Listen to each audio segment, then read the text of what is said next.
Hello, welcome to Jason the Old Millennial. My name is Jason, speaking to you here in my basement in the great state of Kansas. Today's video, I'm continuing my series of ranking all 100 favorite albums, and now I'm at number 25, so I'm getting into my top 25 favorite albums at the time I made the list a couple years ago. And so number 25 on my list is Bad Outta Hell from Meatloaf from 1977. So stay tuned to hear my thoughts here on this album on Jason the Old Millennial.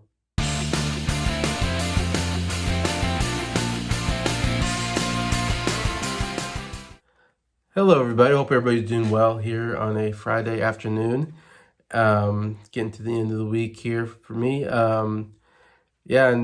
hope everybody's doing very well. And today I'm continuing my series on ranking all my 100 favorite albums I made a couple years ago. Obviously, a lot of these have changed a bit, but a lot of these top 25 albums are definitely all albums I absolutely love and always be up there on my list of albums. And today I got one that's popular album. It did very well, though I've heard a lot of people not like this album so much, so I feel like it gets some hate, but I absolutely love it, and that is Bad Outta Hell, which I got the CD here, which one of the first CDs I bought when I started buying CDs again this last year. It's also Walmart for pretty cheap. Anyways, but yeah, it's Bad Outta Hell. Came out in 1977, of course, by Meatloaf, and it says songs by Jim Steinman. Jim Steinman's really kind of the genius, I feel like, behind the album, who wrote the songs and the music and plays piano and all that. And Meatloaf obviously is the lead singer and sings all the songs on the album. And it's definitely a big part of why it's a big album and why, he became famous, because Meatloaf definitely does. He has a great vocal. He's kind of somewhat different, I feel like, vocally, because he comes from a Broadway theater, musical theater background. So he definitely has a musical theater style to him that fits more like Broadway. But yet it really works in this kind of an album. Kind of a mixture of rock and pop, I would say. There's some ballads here. There's some rock songs in this album. It's a very unique album, I think. But it works really well. And a lot of it's because of Meatloaf. Meatloaf's pretty amazing. And also the stage performances are really quite incredible. I love watching it on YouTube. He wears these, very, fancy, like, fluff, shirts with the frills and stuff, like kind of old-fashioned kind of shirts and stuff. He always dresses up, and he's an actor, so he really does a great job on stage because he really performs the songs. And and what makes him so great is how he can put in emotions in the songs very well, because the songs do seem to have some kind of emotion to it. Like I said, because he's a musical theater actor, and it feels like a kind of like a rock opera or a Broadway musical more than just a straight out studio album, which it is a studio album. It's not from anything else, but yet plays like it could be from a musical, which I really enjoy. It has a real cool look to it. But yeah, like I said, here's the backside here with Meatloaf looking very dramatic, and a lot of writing on the back. Talking about the album itself, but really cool CD. I love the CD itself. That red and black looks great. There's Steinman there, who wrote the songs, and Meatloaf again in kind of those old-fashioned suits he loves to wear. And even I love the cover here with this guy on a motorcycle has like a horse skull on it, and he's just like flying out of the grave, and there's a big old bat on the gravestone. Anyway, really cool. One of my favorite covers, actually, to be honest. But yeah, this is an album, obviously, very well known, the most well known album from Meatloaf and Jim Steinman. It's one I've been aware of for a long time, though I haven't been. It wasn't until later, I think, till I was in high school, that I really started hearing some of the songs off this album, and were kind of interested and intrigued by them. Because the first song I think I ever heard from Meatloaf back in the 90s was I Would Do Anything for Love, But I Won't Do That. That was like a huge hit in the 90s. I think that's what introduced me to Meatloaf. And he had a really good music video as well, and that was huge. I used to watch that quite a bit on like VH1 or whatever at the time. And yeah, I absolutely loved that song. That was like my favorite Meatloaf song. Anyways, and so it wasn't until later that I kind of got into this. I said later, my high school days probably, I kind of started hearing some songs off this album. And I didn't really listen to this whole album until a couple of years ago. I was like, oh yeah, Bad Outta Hell, like everybody talks about how great this album is. And so I went into it and I came out going, man, I absolutely love this album. It definitely definitely deserves all the compliments it gets, or that it got at the time. Though I've heard some people do review on the album and not get it. It's one of those albums I kind of can see. It's kind of a unusual, somewhat unique album that I can see somebody listening to it and just like not getting it, like not quite understanding. It's a little different. For me, I totally got the album, I guess, as this kind of almost, like I said, musical theater type experience. And I suppose I can see it not working for some, but I don't know. I think it's an absolutely amazing album. This is, of course, the debut album for Meatloaf and Jim Steinman, the composer of the album. And Jim Steinman wrote these songs before I think he even met Meatloaf, and he was writing a futuristic rock version of Peter Pan that he was calling Neverland. So this was meant for a kind of musical about Peter Pan called Neverland. That's going to be this rock opera. And so that's what it's kind of, but evidently it never went through. But he had all these songs, and so he kind of, from what I understand, is he was like trying to find someone perfect for the songs, and he was auditioning, musical theater people, and of course Meatloaf was doing musical theater. I know he did Hair, I think I don't know if it's on Broadway or whatever, but of course shortly at this time he was in Rocky Horror Picture Show, which was a musical. He played a part in that as well. So he came along and he was like, Steinman, I guess, thought he was perfect for the songs, and he won the audition to sing these songs, whatever, and kind of make it his own. And that's how this kind of all came about. Like I said, did absolutely incredible well. Sold over 43 million copies worldwide, went 14 times platinum. I mean, so really, really good numbers. Spent 522 weeks in the UK charts. Fourth longest run by a studio album. So, I mean, you're talking about top 5 album for the UK. Spending many, 522 weeks, that's over a year on the UK chart. So, obviously did very well. Also went really well in Australia. It was the #1 album. It went 26 times platinum in Australia. So I thought I put that down because I thought that was pretty significant. I mean, it did pretty well in the US and UK, but man, Australia, it did really, really well. And I don't know exactly why that is. Meatloaf's not Australian or anything, I don't think. I don't know if Jim Steinman, what his background is, but yeah. So Australians really love this album, evidently.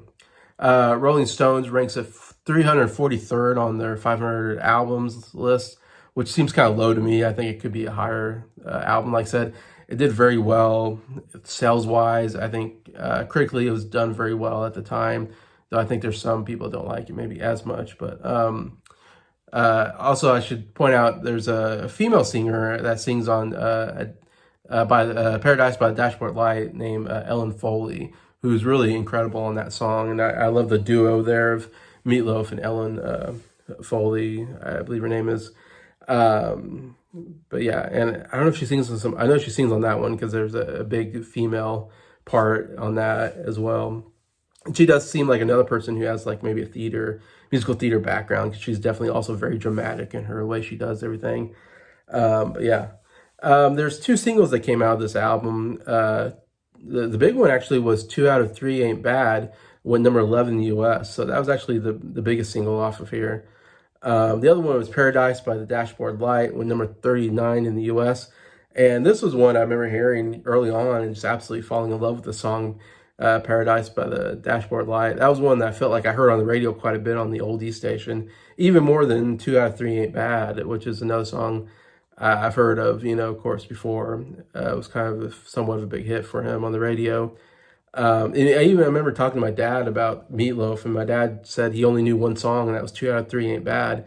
I was like, oh, really? Because like I thought Paradise by the Dashboard Light was the big hit that everybody knew about, but evidently not everybody knows about that. It's a very interesting song. I'll get into here, and probably my favorite song to hear reactors to. I watch a lot of people reacting to this stuff, and watching people who've never heard the song before or seen the music, the kind of the live performance of it by Meatloaf. They have a pretty funny reaction to it, but so definitely you have to check that out if you haven't. Interesting, there's only 8 songs on this album, or 7 songs on the album, so it's a very short album in a sense, even though some of them are pretty long songs. So I'm not sure how much it is total, but it's probably not that long of an album, I don't think. It didn't feel like it. I got through it pretty quickly. I mean, Bad Out of Hell, the intro song, is also fairly well known. I think I don't know if it was a big hit or a radio hit, but it seems like it's one I've heard before. Um, you took the words right out of my mouth. Parentheses, Hot Summer Nights. Another song I've heard before. I even listened to this album that I think because I've seen some stuff on Meatloaf, like behind the music, documentary on him, or he's done a lot of stuff. There was a made for TV movie on his life. I remember I watched at one time. That might have been, I don't know, like a little while ago, like 20 years ago, maybe even. Um, and he's done like behind the music stuff where he talks about the songs on that his famous songs and stuff. So I've seen a lot on Meatloaf. Of course, I should say he passed away a year ago. I would say. I don't know I forget how old he was, but he might have been in his 60s or something. He wasn't that old. But yeah, so he just died not too long ago. It was kind of sad.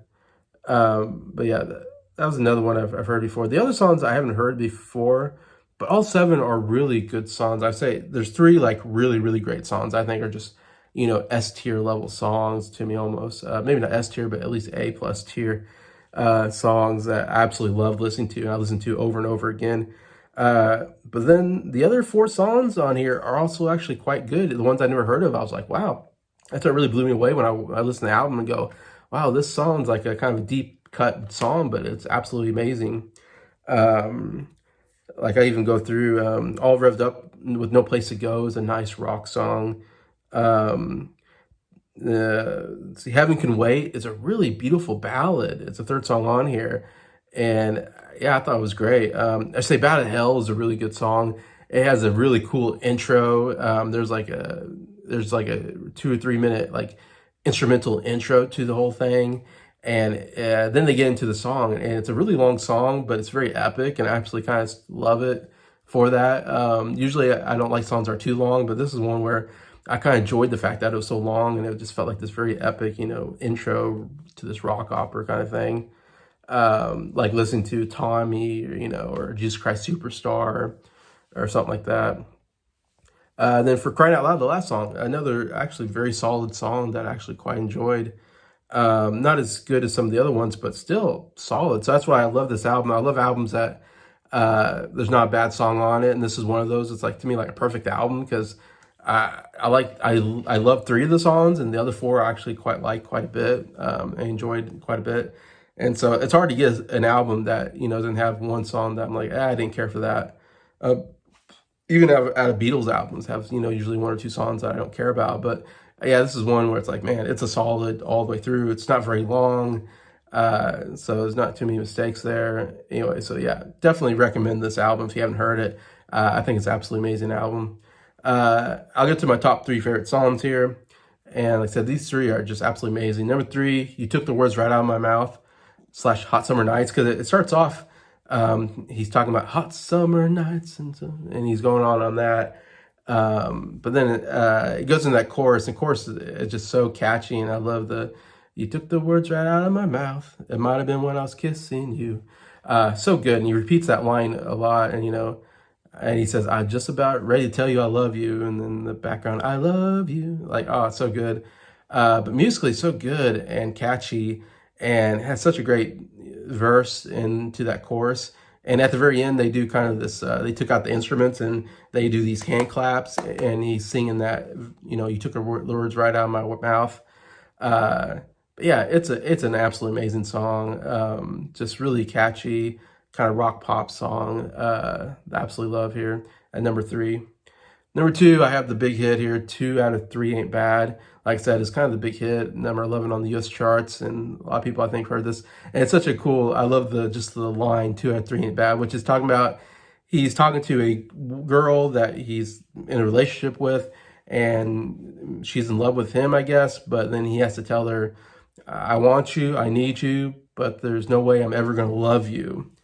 But don't be sad because 2 out of 3 ain't bad. Saying he wants her and needs her. Those are the two good things. The third thing, loving, he can't do. He can't love her, which is a big deal. I mean, of all the three, you want the love more than anything else, So obviously, he's telling this girl this, I don't love you and I can't love you, which is pretty probably devastating to this girl that he's singing a song about. But I just love the 2 out of 3 ain't bad. So it's like, you don't have the love, but you have the other two, so that's good enough, which obviously it's not. And it's a line that I've heard anytime you're talking about three of something and one of them's not good, you always use that line. Well, 2 out of 3 ain't bad. That's a line I've used many times, and I think many people have used in life. So it's just a great line. But yeah, it's such a cool song. It's nice, more of a ballad song, I guess you'd say. Uh, Beautifully written and beautifully sang by Meatloaf. Does a really good job here vocally. And I love the story it tells about, yeah, he's telling this girl, he just can't love her. And then he goes into, there's only one girl he's ever loved. And that was such a long time ago, he says. And he says he's like, so he talks about this relationship. He was in love with a girl who then told him, I want you, I need you, but there's no way I can ever love you. But don't be sad, 2 or 3 ain't bad. So it kind of paints this picture of like a girl crushed him, broke his heart because she said she couldn't love him. And it's kind of broken him over all these years that even when he's in a relationship with another girl, he can't love again because he got his heart broken by this one girl that he loved who said he couldn't love her back. So now he's doing the same thing to this girl that was done to him. So I love that storytelling and how, we call it cyclical that story is. You go, oh man, I totally get what this character is coming from. Again, it tells a story like a musical theater kind of thing, which I really like anyways. But yeah, excellent song. 2 out of 3 ain't bad. And number 1, I'm going with Paradise by Dashboard Light. I absolutely love the song. It's one of my favorite songs of all time. It's up there. Such a fun song. And it starts off with a cool rock kind of, it has different parts to it.